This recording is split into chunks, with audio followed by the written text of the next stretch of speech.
अजित पवार यांचं कुटुंब वेगळं आहे आणि शरद पवार यांचं कुटुंब वेगळं आहे अशी प्रतिक्रिया आमदार रोहित पवार यांनी दिलेली आहे। त्यासोबतच अजित पवार आणि सुप्रिया सुळे यांचे लहानपणापासून जवळचे संबंध आहेत, त्यामुळे त्या भावुक होतात असं देखील रोहित पवार यांनी म्हटलंय।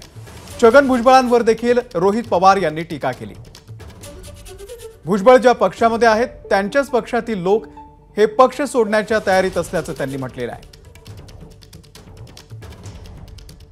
अजितदादांचं कुटुंब आता हे वेगळं कुटुंब आहे आणि आदरणीय पवार साहेबांच्या मार्गदर्शनाखाली हे जे कुटुंब आहे ज्याच्यामध्ये पवारही येतात आणि सर्व इतर लोक येतात, हे वेगळं कुटुंब आहे। त्यामुळे दोन्ही कुटुंबाला तुम्ही एकत्रित घेऊन कसं चालू शकता असं मला तरी वाटतं। त्या पक्षामध्ये बऱ्याच काही गोष्टी नॉर्मल आहेत असं वाटत नाही। अनेक लोक पक्ष सोडण्याचा विचार सुद्धा त्या ठिकाणी करत आहेत।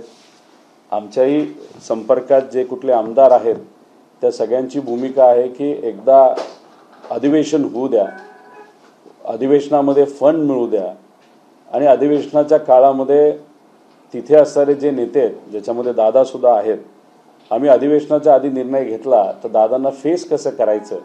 मग या सगळ्या कन्फ्युजनमध्ये अनेक आमदार म्हणतात एकदा अधिवेशन होऊ द्या, मग आम्ही योग्य असा निर्णय घेऊन जे कुठले चांगले आमदार आहेत ज्यांनी कधीही कुठल्याही खालच्या लेवलला जाऊन साहेबांच्या विरोधात नाही तर विचाराच्या विरोधात तिथं भूमिका घेतलेली नाही, असे लोक विधानसभा झाल्यानंतर नक्कीच येतील असं वाटतं।